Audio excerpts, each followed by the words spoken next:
So we want to say thank you to the Friends of the Waccamaw Library, or FOWL, for making this possible, for all their very generous support. And also I want to say thank you to Susan Lauder Myers and Linda Ketron, who began this series so many years back, as well as Cliff Saunders and Libby Bernardin, who continued this and really gave it its excellent momentum, and to hand it off to me. And in fact, we have a special treat. Libby Bernardin, a wonderful poet in her own right, will be co-hosting with me today. So she'll come up in just a minute and introduce our first poet, Angela Edwins. So here we are. It's April 15th. It's the Ides of April. Generally, that's the traditional tax day, but we're giving it a better spin, a more positive spin. It's National Poetry Month, of course, April, and so we have these two very accomplished South Carolina poets, but they also have wonderful national reputations, so much broader implications here. So we're thrilled to have them. I do want to remind you that you're welcome to ask Joangela and Ed any questions you have. Just type in your questions or comments into the comments section on our Facebook page below this event. So we'd love to hear from you. You should pick these good brains, these good poetic brains. They're not only poets but teachers, so they can certainly give you some good food for thought. All right. So without further ado, let me turn things over to the wonderful Libby Bernardin, who will introduce Joangela. Good morning. I'm delighted to be here. It's such a pleasure to be with Tea and Poetry poets. We always have such a wonderful morning, or as it used to be, afternoon of words. So I'm delighted to be with Joangela and Ed today. I first met Angela Edwins' poems before I met her. She was a recipient of the South Carolina Academy of Arthur's Carrie McCrae Fellowship a few years back, I guess 3 or 4 years ago, maybe a little longer, Joangela. I felt then her poetry was uplifting and clear, just a joy to read. And as I've come to know her, I found this to be true. Her language brings the reader into the poem, and you right away delve in and enjoy her work.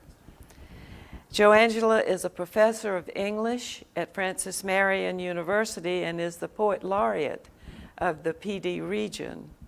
Her chapbook play was published by Finish and Line Press. Among the journals where her poems have appeared are Calyx, Quarterday, Review, Zone 3, and Whale Road Review. Her work is also included in several anthologies. She has received poetry awards from Poetry Superhighway, and as I mentioned earlier, from the South Carolina Academy of Arthur's Fellowship. She is a Pushcart Prize nominee. She currently serves as a board member for the South Carolina Humanities Council and a member of the Board of Governors for the South Carolina Academy of Arthurs. Welcome, Joangela.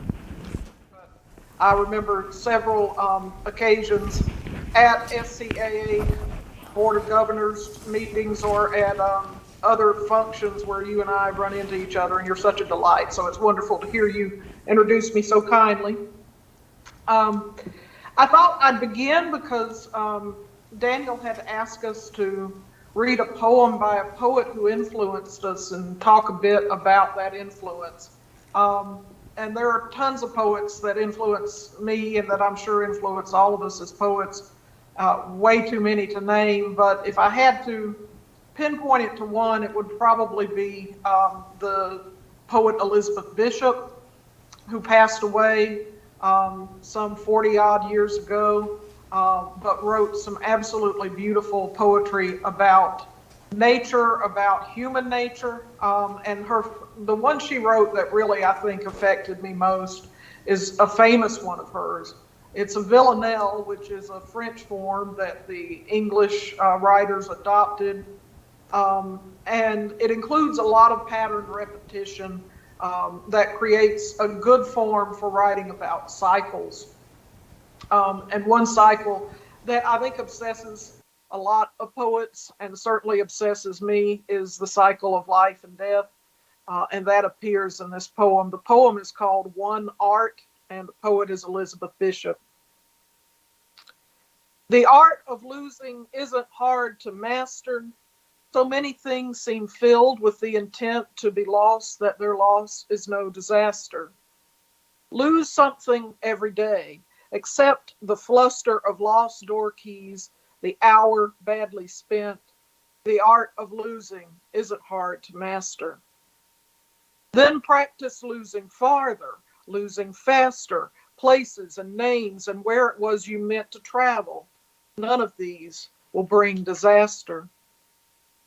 I lost my mother's watch, and look, my last or next to last of 3 loved houses went. The art of losing isn't hard to master.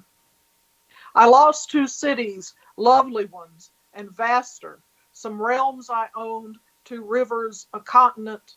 I miss them, but it wasn't a disaster.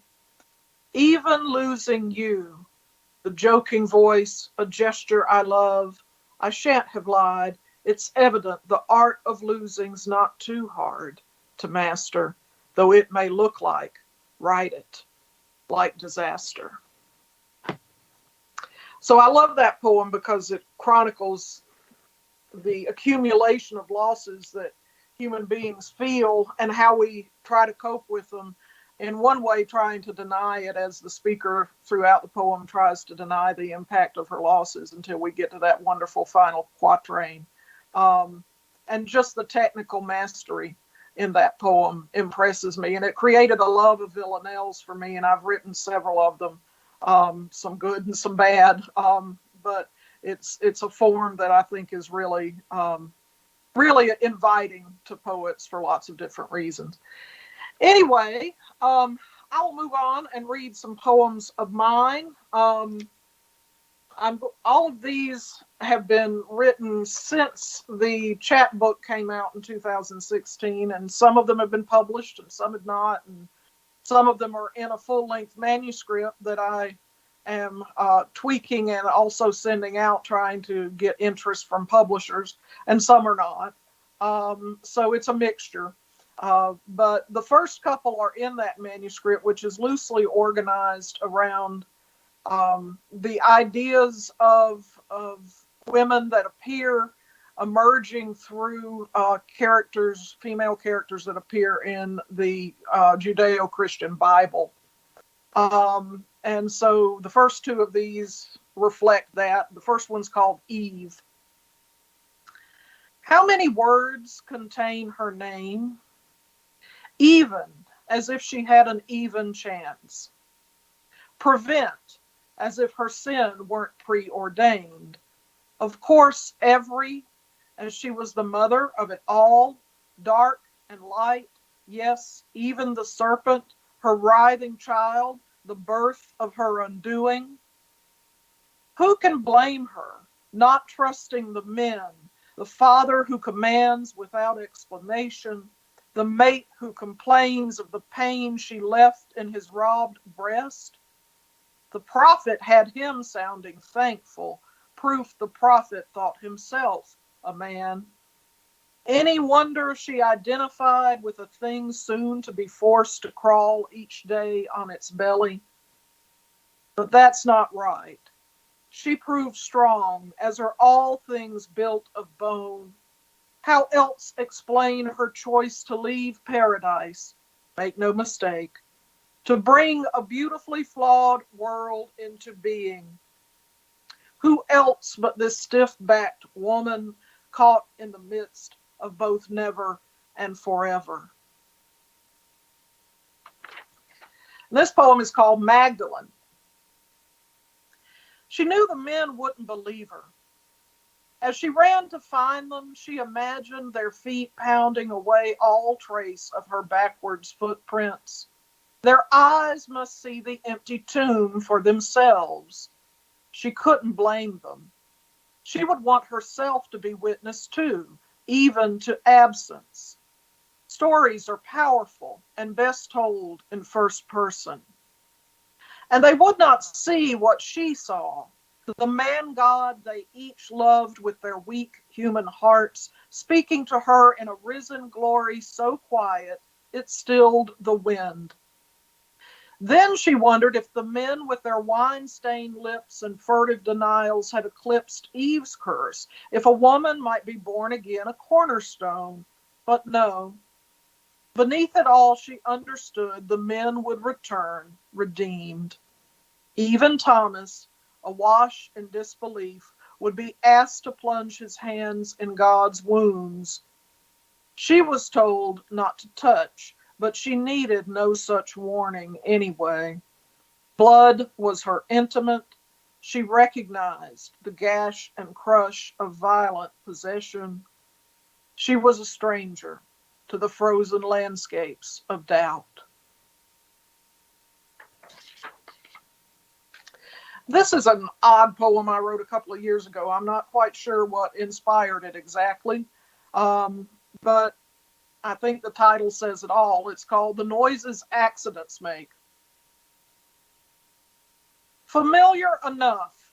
The bang, the crunch, the crash, words we imagine painted in neon comic sans on superhero cartoons or on old-style banner billboards. We know them, I said, so let's move on to what surprises us about the phonics of unpleasant surprise. The soft thud a body makes when it hits raw earth from a short height, the rash rush of a child's scared breath, the yelp of the puppy the driver never saw. I shouldn't end on such grim notes. My students tell me poetry is too sad. Instead, imagine the top of the ladder knocking against the wind chimes so they sing a tune as startled as a grumpy man jostled awake. Imagine the tugboat tooting its horn as sleepy pelicans too sluggish to fly, then flap their shocked wings against the mist. Imagine the hearty quiver of laughter that leaps from your throat when a kitten chases a Doberman, or when the one you've adored from a distance at last tells you how much you are loved on a night you're doing nothing special. Say, making a salad, relishing the sweet scent of scallions and olives and tomatoes, listening like an aesthete to the chop of the knife, its agitato heartbeat.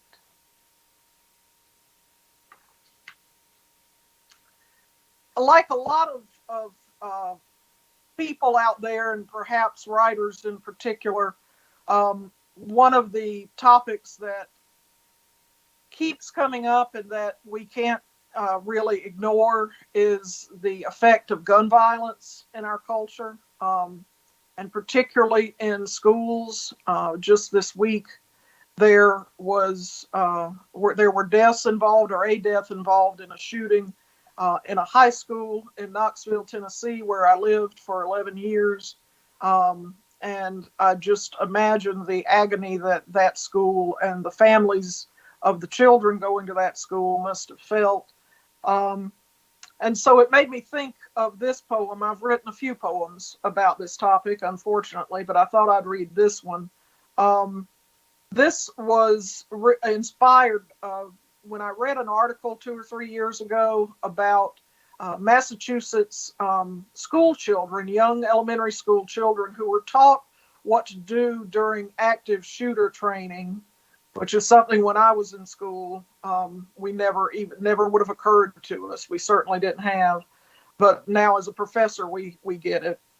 But at that particular school, they were trying to reach these young children who couldn't comprehend what they were being asked to do by writing a nursery rhyme about how to behave during an active shooter lockdown. And this nursery rhyme was written on the board, and someone took a photo of it, and it appeared in an article that appeared in the Boston Globe and ended up going viral. And so that nursery rhyme inspired me to write this poem. The poem is called All Is Done, which comes from the nursery rhyme, and the nursery rhyme itself is a headnote to the poem. And I'll read that nursery rhyme. Lock down, lock the door, shut the lights off, say no more, go behind the desks and hide, wait until it's safe inside, lock down, all is done, now it's time to have some fun. Mother Goose conjures tame horrors at worst, cracked eggs, spiders, children tumbling down hills. Jack and Jill keep getting up to climb those hills again. Miss Muffet never loses her taste for curds and whey. And always some adult voice achieves what all the king's men can't, even if Humpty Dumpty is destined to fall again and again. But this song is a lie. Too many flesh and blood children learn too quickly the meanings of flesh and of blood, forget the sugar-coated definition of fun. Indeed now all is done. Rhyme and rhythm will not fit these pieces back together. Still bodies won't rise to mount again a soft green hill. In this poison apple world, all the king's men never learn their lessons. They keep building walls and prop more children atop them. So many glass bottles, so many shattered hearts. And I'll read two more. I saw a photograph array on an online site, I don't know, a year or two ago, of close-up photographs of dandelions that had gone to seed but had not dispersed that seed. And the just the beauty and the interesting angles of all the seed in that spherical shape on top of the dandelions was just a beautiful, beautiful series of images. And in the article accompanying that photo array, someone referenced the geometry of dandelions. And I thought that was a wonderful phrase. So that's the title of this poem, The Geometry of Dandelions. Google the phrase and notice in magnified precision so many lines crisscrossed like city streets, like snowflakes caught the instant before the melting. These fragile planets captured the second before a wind disperses this fluff and germinative splendor, for this is the stuff of science and art coupled, the tiny white feather duster tips, the velvet black background of the photograph, the memories called to mind of blowing these minute mock balloons to smithereens, the milky dew that spills from plucked stems, the tough green crabgrass rooted in sand or in loam, the smell of growth on your fingers, the spirograph map of your world exploding from the merest whiff of your toddling breath, like a firework burst on a summer night, like a meteor, never destined to become a meteorite, exploding in space, its particles insistent on descent, but miraculous they rise through uncharted skies to become somewhere, stars no physicist charts, cores blazing too hot to imagine the death they will cool to someday, and all of this drama, this inanimate rage takes place on a stage light years beyond the spot your feet plant to as you stretch your neck backward, obtuse angle, mad hyperbola, and begin the necessary inhale. This last poem was published a couple of years ago in a journal called Parentheses, and it was inspired by things I see pretty often driving between my house and Francis Marion University. There's a long stretch of highway bounded on either side by mostly woods and wetlands, and there are a lot of wildlife there. And so they will cross this 4 or 5 lane highway that people drive on practically like an interstate, and they'll get hit. And one day driving to work, I saw this dead hawk on the side of the road, and it was a windy day, and even more windy being that fast-paced highway. And the feathers were fluttering in the breeze, and there was something, despite the sadness and the unnecessary death there was something about that was beautiful. And so that inspired this poem called The Beauty of Stark Things. A celebration of the plain or the natural, however full of emptiness a thing might be. The rusted hinge gone green, marsh reeds bleached blonde in winter, the grayed feather and bone of the hawk dead and plundered on the highway's edge, inching closer towards the human. There at a table in a quiet cafe, a woman sits alone. Sometimes she gazes at a spoon or doorknob so long her mind must be elsewhere, or not. Perhaps the sheen of industrial light on cheap metal captivates. She wouldn't be the first. Either way, look at her, not what she looks at. Notice the face, no longer young, so stiff with thought you cannot help but imagine pain, and somewhere there is no doubt pain.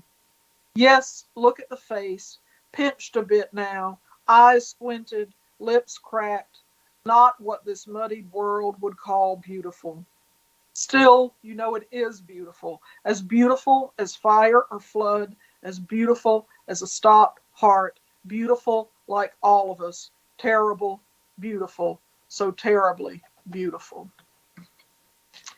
Thank you, folks. Much. That was wonderful, and got us off to a rolling start. We really appreciate those poems and your thoughts. And we'll shift now to Ed Madden. And Ed Madden is the author of 4 books of poetry, most recently Arc, a memoir in poems about his father's last months in home hospice care. Dr. Madden is also a professor of English at the University of South Carolina, up the road away in Columbia. His poems have appeared in Crazyhorse, Los Angeles Review, Poetry Ireland Review, Prairie Schooner, and several other journals, as well as being selected for the Forward Book of Poetry 2021. Ed is Poet Laureate for the City of Columbia, and a very active one, and he was a 2019 recipient of an Academy of American Poets Laureate Fellowship. Right? And I will say Dr. Madden also was on my wife, my better half, Dr. Keegan Turner's dissertation committee on Victorian literature. So he is very much a jack of many trades and a master of many trades. So we're thrilled to have Dr. Ed Madden here with us today. Thanks so much, Ed, for taking time to be here and share some poetry with us. Sure. This is an honor, and thank you, Dan. Is the sound okay? 'Cause I'm getting feedback on my end. You sound good on this side. Okay, then I will power on. Again, thank you for that lovely introduction, and thank you for including me in the series. And Angela, those were lovely, really lovely poems. And that gun violence poem, man. Anyway, that was cool. I have 2 quick things before I get started. Number 1, I am going to read a poem that influenced me, like Dan asked me to think about. But I just want to say quickly, the best made plans of mice and men will inevitably be destroyed by Best Buy appliance delivery. So Best Buy last night changed our delivery time 3 times for the oven we desperately need. So they may call during my reading, and I'll have to say, yes, please come, because we really need a new oven. But I hope that doesn't happen. The poem I thought about, I was trying to think of poets that influenced me, and I first thought of Gerard Manley Hopkins, whom I love. I love his idiosyncratic syntax. I love the sonic density of his work. I love the way he finds the spiritual in the natural world.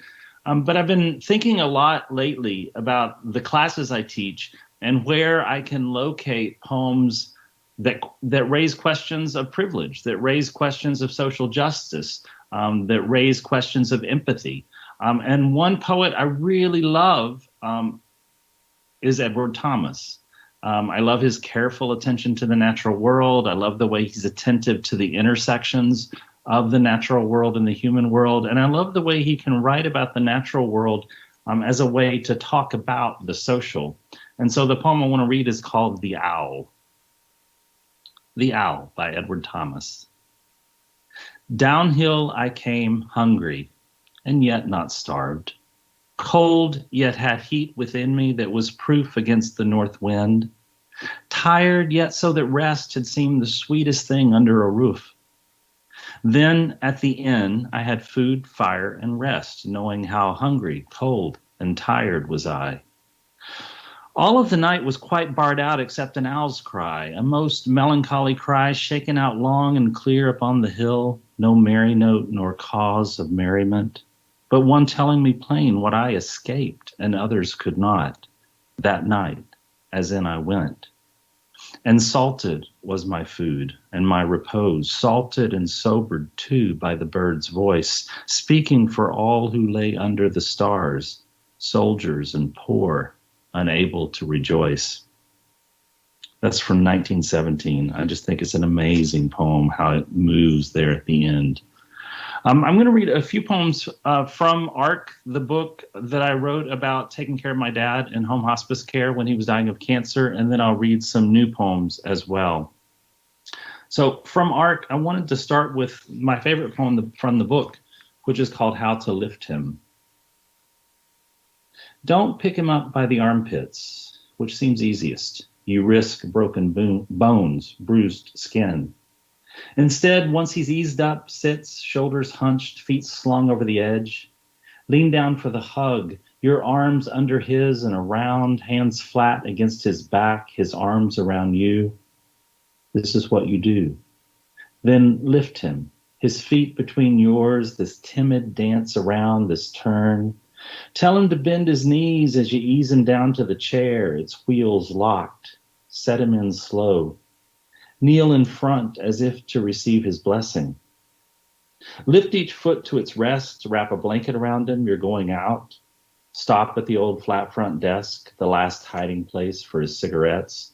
Why he wanted up after all. Stop at the edge of the porch and lock the wheels. Make sure he's in the sun. Stand silent by, he won't talk much, though the lonely cat will, rubbing its back against the wheels. Snake. Black snakes, a thick cursive on the road sliding yardward. Dad smoking in his chair says, grab the shovel. I do as I'm told, chop its neck against the gravel as it flashes white and bites the air. Days before, a grass snake, like a thin vine, tendrilled the shovel handle on the porch, green and slow. The cat ignored it. I let it go.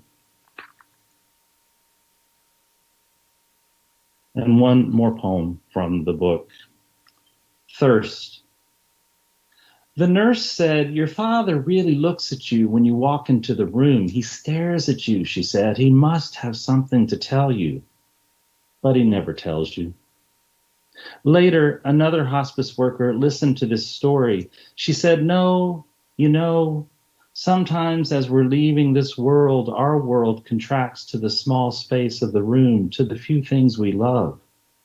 Your father wasn't looking at you because he had something to tell you. No, he was looking at you because he loved you, she said. It was near the end, she said. He was drinking you in.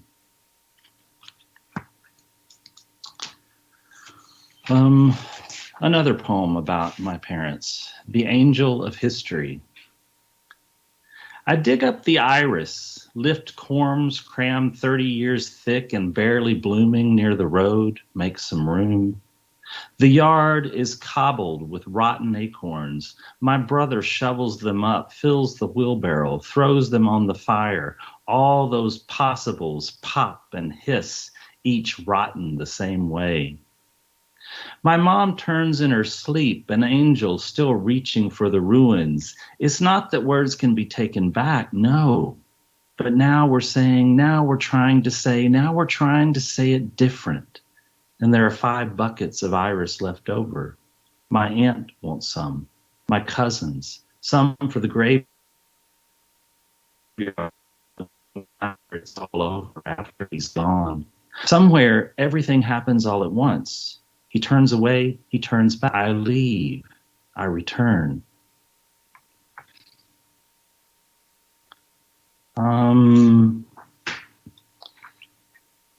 This is a little poem called When I Was a Young Animal. It's from a really cool anthology called Untold Arkansas, which is where I grew up. When I was a young animal.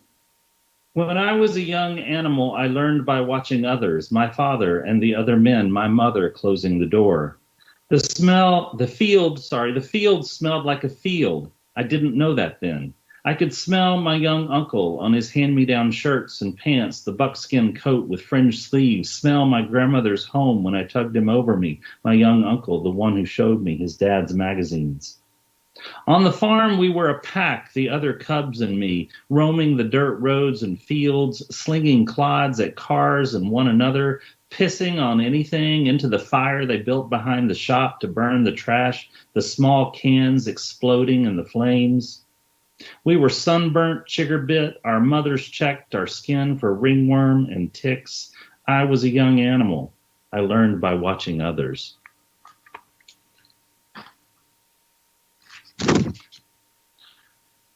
All you can do. That was the first day I left the therapist office since I started that I felt better after the visit. Was it 2 months? 3? The nature of daylight that afternoon was a kind of clarity. It resolved the street, the line of the sidewalk, the shadows outside the cinema, the courthouse. A woman was speaking loudly on her cell phone. All you can do is the best you can do. I wanted to take that as a sign. I wanted to remember what she said. The daylight thinned to heat in the windows of the office. What I thought was what I thought, whether true or not. The therapist asked if I had been trying to earn a place in my family. When I was walking back, I heard a woman talking on her phone. By the time I got back, I couldn't remember what the woman said. Was it all you can do is the best you can do, or the best you can do is all you can do? Surely the difference matters. 2 more poems. This one is called My Husband Who Is Not My Husband. So obviously I wrote it before 2015 when same-sex marriage became possible in South Carolina. But my husband who is not my husband. His priestly gestures consecrating the broken eggs, hands moving over the stove, slabs of meat skittering in grease, drop biscuits big as a cat's head threaded with cheese, him making the fountain, making lantana, acanthus, making bloom and ripple, song, making the birds. My husband, the blue room, the bright room, best china, best silver lifted from a box in the closet, its red beds of best silver put back later for later. My husband who is not my husband, who is still mine. See him crying in the Dublin airport. He doesn't want you to see. Can you see the eucomis, its waxy leaves, its stalk blossoming in the hot sun, pushing up among the marigolds? Scars from this or that on shin or back, wrist or hand. The way the garden loves him, the bees, him among the lilies, his hands lilies, his mouth a twist of quince, his scent, my husband among the lilies. My husband sauntering down the aisles, him sauntering down the aisles at the flea market, dust settling on everything, his small flashlight, his blue eyes, his sound of geese, a train. Look, something glitters and is gone. My husband, the gold in the trees falling, and him a coverlet of mulch across the beds or asleep, the heat of him, the hot water bottle of him, the cat purring at our feet. My husband who is not my husband, who is still mine. The blue walls say so. The orchid deciding to bloom again. Most of my poems are kind of short. I'm going to read one long poem here to end, and it is a poem about the last year. So it's my COVID poem. And again, thank you, Dan. Thank you to the library and the Tea and Poetry series for including me in this. This was really lovely. So this poem is called Praise Song, June 2020. Praise the disease that killed the dogwood. Praise the dogwood that died slowly. Praise chainsaw and rope. Praise the truck that picks up the yard debris. The man who tells us to cut it smaller or they won't pick it up next time. Praise the time it takes to cut and stack the branches. Praise the branches. Praise the roots we'll never dig up. Praise gloves. Praise the loppers, the shears, the different shapes of shovel. Who knew there were so many kinds of shovels? Praise the shovels, praise the rake, praise the good wheelbarrow, the black one, and even praise the broken one. It still rolls and works well enough when my husband is using the other. Praise the old hat that sometimes keeps the sweat out of my eyes. Praise sweat, praise the salt in my mouth, the sting in my eyes. Praise dog fennel and thistle, wild onion and dock. Praise smell and taste. Praise basil and chives. Praise the tangle of honeysuckle ripped from the azaleas, but only after we've stripped the blossoms to steep in boiling water. Praise honeysuckle syrup, uriny yellow and grassy sweet. Praise the acanthus surging in the sun now the dogwood's gone. Praise the light the dead give. Praise the window filled with sky. Praise the new view. Praise the old. The white blossoms every spring till this one. The red leaves of late October. The red berries that fed the birds. Praise the feasting birds. Praise the cardinal glistening like a flower in the camellia now that the flowers have all fallen. Praise the yellow fungus that has taken the quince, the fruit garish now with rot. Praise the pornography of orange stinkhorns festering among the peppers and lettuce. Praise the brown gardenias that still smell sweet. Praise stink and rot. Praise compost and manure and that really foul fish emulsion that won't burn the leaves when you fertilize in the heat. Praise the heat.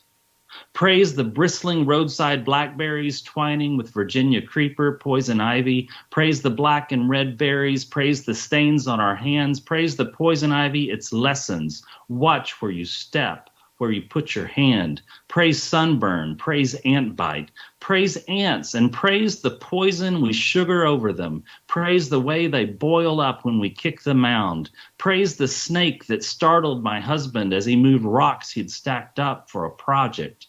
A king snake like a coil of black and gold rope. And praise the tiny legless lizards we found under the rocks. Praise the rocks for what they are and what they may yet be.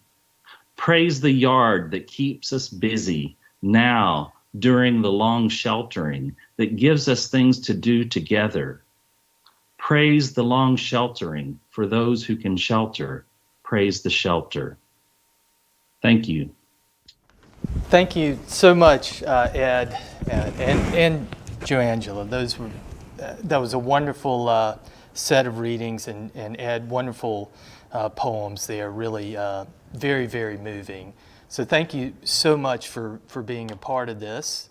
And Ed, we understand if you have to cut out and go get your stove. That's I think you said you'd had that stove in your all's house. It's been there since 1964.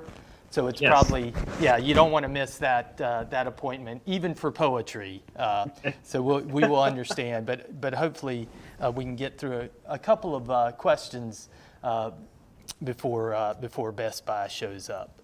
And Libby's joining me here. Libby, would you like to start off with a question? Well, I love the two of them together, reading together. I think that it's not so much that I saw connections, but I saw the way you did things that seemed to make sense to me.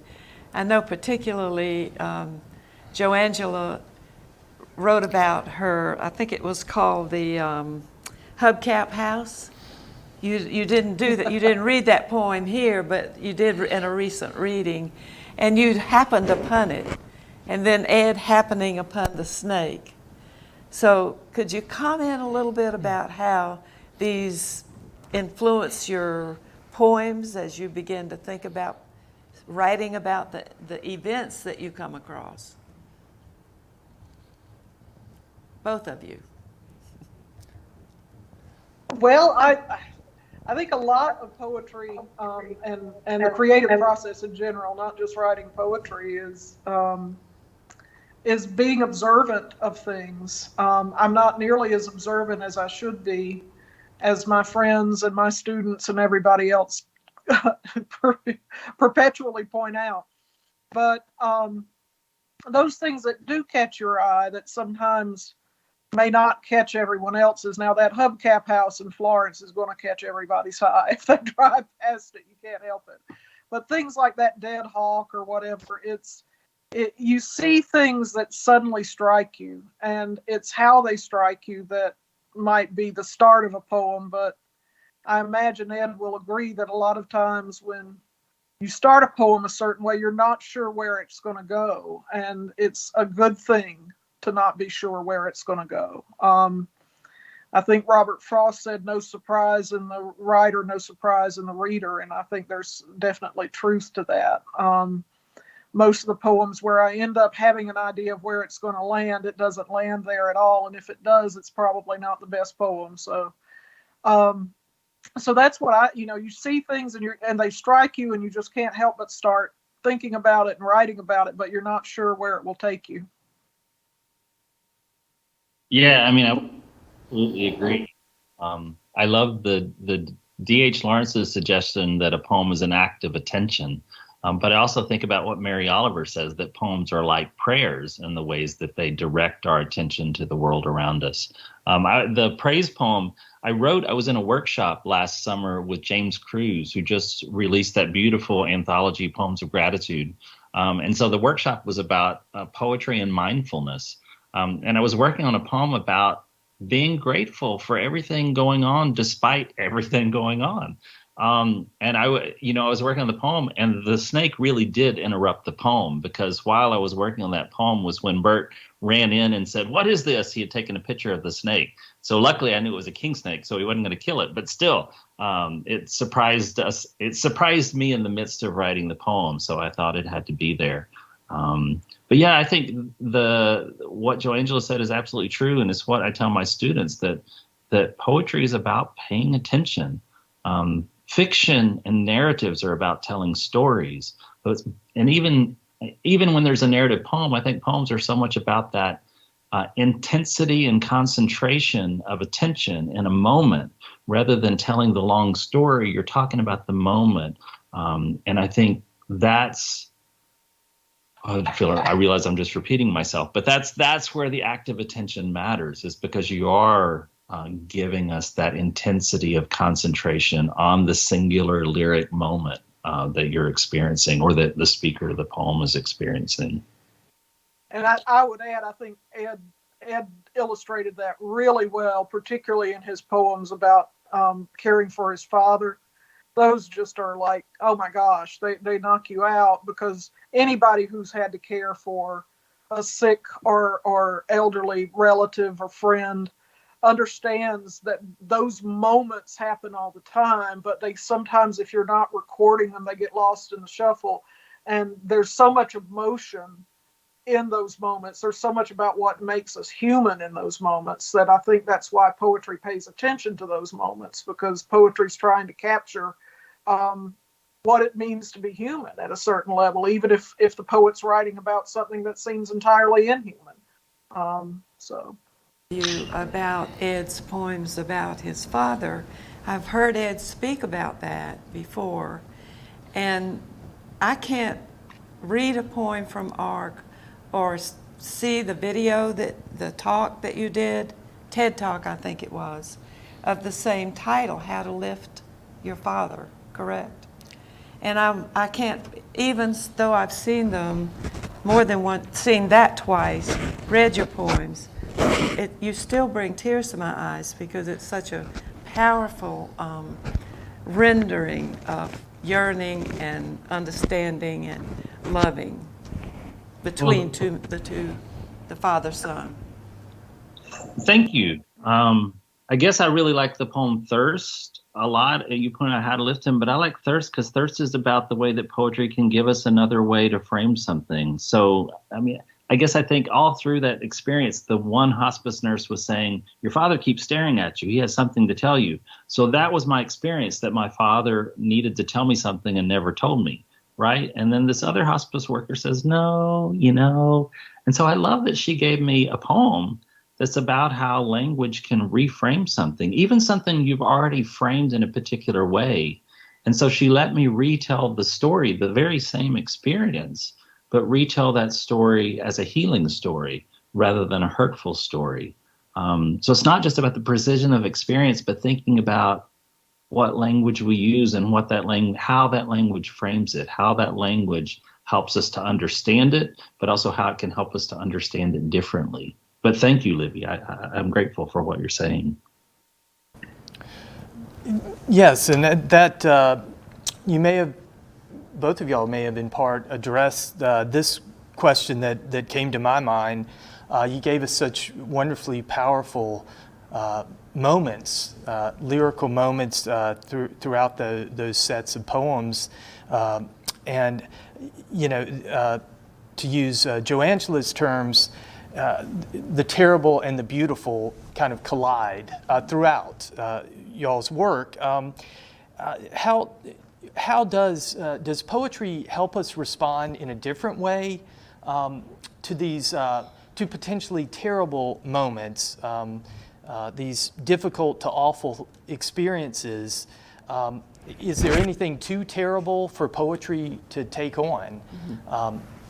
And I know that's a broad question, but if you relate it to your work, you do get into some dark subjects, but does poetry, does it respond, give us a different set of tools or a different way to respond to these often dark subjects and dark moments?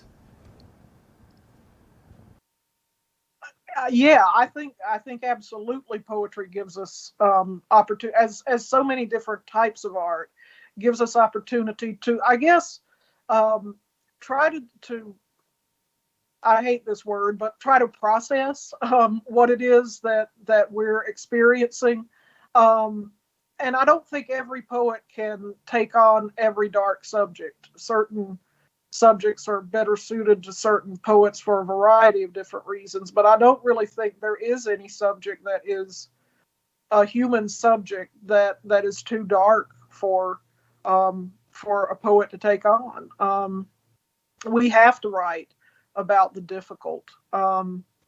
Most of us have, Ed had that wonderful, uplifting COVID poem.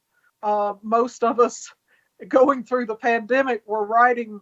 I can't tell you how many times I saw calls for either people saying we're going to be accepting COVID poems, or more likely poets saying we have COVID poems, who's going to publish them?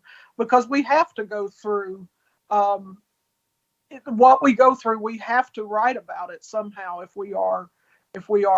that's our calling, if that's our artistic milieu. So we're going to be writing about it. I mean, there are poets doing fabulous work right now, tackling the horribly ongoing and frustrating racial inequities and racial violence in our country right now, and they're doing wonderful work for a variety of reasons. That's something that I'm not sure that I could tackle as a poet. Certainly, if I tackled it, I wouldn't tackle it from the perspective that, say, an African-American poet is tackling it from. So all of that to say that, yes, I do think that our darkest experiences are definitely subjects for poetry, as is just about anything, depending on who the writer is and what they feel comfortable writing about. Yeah, I would just amplify one thing Jo Angela said, and that was she said, you said you hated to use the word processing. But I think poetry, because it's about slow reading, does that. I mean, it's not just that it gives us language that frames or in some way helps us understand some element of the human experience, but it depends on slow reading. It depends on slow writing. And so it's slowing us down. We usually approach language, whether it's CNN or the newspaper or Facebook feed, we approach language for transparency, for about that too, but the non-transparent things, the ways that sound and image and language can affect our emotions, can have an affect on us at a physiological way. And so I do think the word processing is kind of good, only because poetry is about slowing down. Poetry is about slow reading and slow language and getting the most you can get out of that language and that experience. Thank you. Libby, did you Well, want to ask something else? if we have time, one of the things I've been curious about, not just today, but thinking about my own poetry and how I might look at making it better and that sort of thing. I've been rereading William Stafford, where he talks about he doesn't send his poems to a reader like I do. I like to have someone read my poems before I begin to try to send them out to editors. And he also has written about, as editor of a poet's work, is it's not his job to fix the poem. And I'm just wondering about your own experiences. If you want to edit, I know you do lots of editing. If you want to talk about it from the editing point of view, but I'm just interested in how you feel about the process of editing your own work and how that works for you. Yeah, I can start. So I'm like you. I send stuff out. But I think it's important to send it to friends who will be honest. Like for me, it's Ray McManus. He will say that last line sucks, or that's really sentimental. And Kwame Dawes used to be that for me. I remember one long poem I'd sent him about my father, and he literally slashed the first half of the page, and right there in the middle, a line in the middle, he said, the poem starts here. And he was absolutely right. So I do send them out, but I think I want to send them to editors. And I don't always take their advice. I mean, there are ways in which I want to retain my voice, my own idiosyncrasies, and my own risk. I mean, if I'm going to risk sentimentality, I'm going to risk sentimentality. I think my experience as an editor, and I think my best experience as an editor was with Tim Conroy when I helped him with his first book, which came out from Muddy Ford Press. I tried to be suggestive on things I thought would make individual poems stronger, but I was always clear that I didn't want to tell him what to do, and I didn't want him to take the poem away from his own sense of what the poem was trying to do. So I tried to not be directive, merely suggestive. And my experience as an editor with him, too, was that we were thinking in both micro and macro ways. So micro level of looking at individual poems and saying, what if we rethought the ending of this? Then in a macro way, thinking which poems speak to each other? What poems are we going to put in the book because they're talking to each other? What poem should start this book? What poem gives us the title for the book? And that process is actually fun because you're looking at the poet's work and thinking, helping them find what conversation is going on in their own work. And I love that because with him and with Ann Humphreys and other writers I've worked with, it's been fun for them to say, oh, wow, yeah, because the idea of they're so deeply immersed in the micro, in the individual poems, it's fun for someone else to tell them the macro, that this is what you're saying. This is the title of the book, a possible title. I'm never going to say this is the title. So I love editing, but I am like Stafford that I would never fix the poem, but I will sometimes make suggestions for what might make a poem stronger. And I'm always conscious of Ray McManus's dictum when we teach middle school kids in the summer. When it comes to creative writing, there is no right or wrong. There is only weak or strong. A very Nietzschean point of view. Yeah, I have not had the experience of being an editor. I did judge the Poetry Superhighway contest the year after I got second place in it. And that was an interesting experience because I think we got a total of like 830 poems and having to read through those and score them. And it makes you attuned to what what really you like and what you don't like about the way a poem comes to shape. And so that also makes you more attuned to your own poetry. I think you start realizing, oh goodness, I did this in this poem and I need to go back and change that.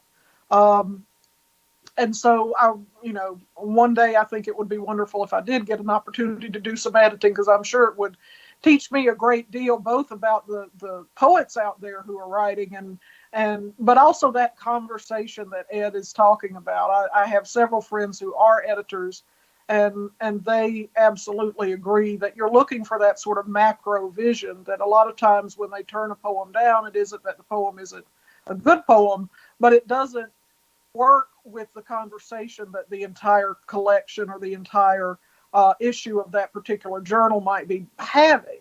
And I think good editors remind writers of that sometimes in their rejection letters, particularly because, at times if you get enough rejection letters in a row, it can be a little bit disheartening. But letting poets know, that, hey, this was a pretty good poem, it just didn't fit in this particular issue, is a wonderful gesture for editors to make. I also will send my poetry to a couple of trusted friends. I probably should send it to more, but I've got two friends that I've known who are poet friends that I met in Tennessee when I was doing graduate work there. And I've known them for 20 to 30 years now. And so I will send work to them. One of them, Kristen Robertson, I sent her the full-length manuscript, and she gave me some feedback on that. And so I do think it's important to get a conversation about your work going too. Some of the most exciting groups I've been a part of have been poet groups who exchange work and give each other feedback. And I miss that because I don't, where you can meet with one another and talk face to face, because I don't live in a town where there's a lot of that happening, unfortunately, right now. Hopefully that will change over time, the more we get poetry in front of folks. But I do think there's something about that interaction with folks who are taking your work seriously and whose work you take seriously, and you're giving each other feedback. Wonderful. Yeah, you gave us some wonderful pieces of writing advice and publishing advice, and that was a great question from Libby, because it really made us think of it in a different way, looking at it through an editorial perspective. So thank y'all for that. And I did have one last question here. I know, again, sort of a broad question, but y'all both speak with Southern accents. And I think, Joangela, you were born in Augusta, correct? I believe on the South Carolina side. That's right. Yeah. My dad was born on the Georgia side way back in 1928. But and Ed, you read a poem about your Arkansas past. So how did growing up in the South or living in the South now, how does that affect your work, or does it? In what ways? That's a good question. I don't often think of my poetry as being extraordinarily Southern, but when I was reading it recently for a reading, I thought, wow, there's more Southern culture in here than I thought there was. Because sometimes, one thing about the South, and I don't think it's a cliche, I think it's true, is that Southerners tend to be metaphor makers and storytellers. And it's hard to grow up in the South, or particularly if your family is from the South as well. And if, my parents were, particularly my mother grew up in the mountains of East Tennessee and Southeast Kentucky. And so she had some really colorful ways of phrasing things. And so did my dad. And so you hear the music of language, I think, in a very particular flavor of that music, to mix my metaphors, if you grow up in certain regions of the South. I read a poem the other night called "The Devil's Beating His Wife" that comes from a phrase that I heard a lot growing up whenever the sun was shining while the rain was falling. And it's one of those things that I remember I took a quiz online that tried to place where you were from. It was a New York Times quiz based on your dialect, and it kept putting me in Alabama. And I've been to Alabama once in my life. And the only thing I could figure is because I later read that phrase is particularly popular in Alabama, but not necessarily in some other parts of the South. And I had no idea growing up. Now, my mother, who grew up in East Tennessee, said, "Oh, that just means it's going to rain the same time tomorrow." But that particularly violent image of the devil's beating his wife, apparently, for whatever reason, became a folk saying that somehow, even if it is located in Alabama primarily, filtered over to Georgia and South Carolina, where my dad grew up. But all of that to say, I just think there is a kind of poetry in the way Southerners tend to speak. The euphemisms that Southerners use, because Southerners, at least in past decades, have not been known to want to say outright everything that's happening, so they come up with euphemisms that are just colorful and interesting. And so there may be some of that creeps in that we're not even conscious of. But I'll shut up now. Yeah, I'm gonna say I love hearing Joangela talk. I love your voice, your accent. I think mine gets thicker when I call home. If I talk to my brother, I think it gets thicker. But yeah, I grew up in Arkansas. I went to grad school in Texas and then moved here. So I've always been part of the South. To answer the question, though, I would echo most of the things Joangela said about Southerners being storytellers, that we have particular ways of using the language, both in terms of figurative expressions and in euphemisms. But I guess for me, the two things that feel most meaningful to me are, number one, because I grew up in a rural area and a fundamentalist church, the language of gardening and the language of the King James Bible are very much part of my language. Even if I don't go to that very strict evangelical church anymore, the language of that church is part of my language. And the language of growing up on a farm is part of my language, even though I don't, I might have a garden in the backyard. But and then the other thing is that I think the sense of community that drives a lot of my poems, my sense of being isolated because I came out as a gay man, but also my sense of what community could be and should be, is totally tied to the kind of South that I grew up in which all 32 first cousins, we saw each other every holiday. Most of us all went to the same church. Most of us went to the same schools. My maternal and paternal grandparents both lived within 5 miles of me.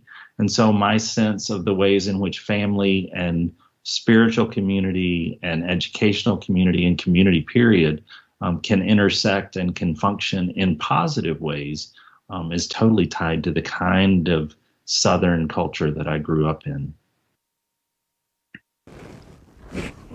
Before you sign off, I'd just like to thank you for the way this is your first year as facilitator, although you helped me quite a bit in the last 2 years that I was doing it.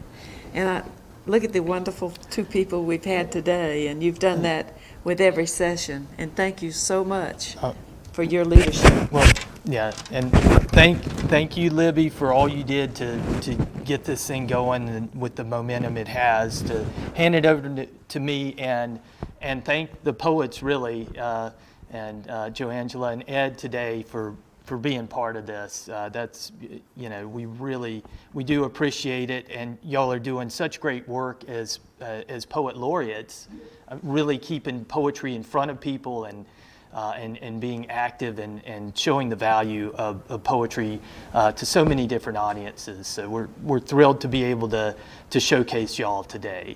And thank you for those words. And Libby. many thanks from me to you, Dan, and to Libby, and to the Georgetown County Library for inviting me here.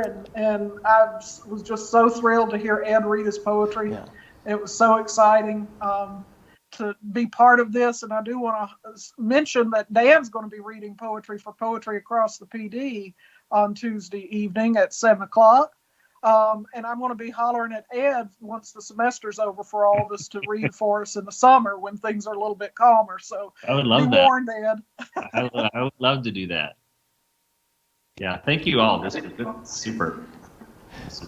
And thank y'all, and thanks for having me, Joe Angela, for Poetry Across the PD. So looking forward to that. And thanks to Truman Wins for doing all the magic, the wizard behind the curtain there, to get the live stream going. And this will be available on the Georgetown County Library YouTube page as well afterwards. So we'll have Joe Angela and Ed's readings up there for posterity. So check that out if you want to review it and rehear some of their excellent words and advice. So thank you all again so much, and we will end with thanks and praises for y'all for being here all around. So thank you, and thanks for concluding this 15th annual Litchfield Tea and Poetry series for us with it in grand fashion. All right. So Thank you all. take Thank care. you all. Bye-bye. Bye.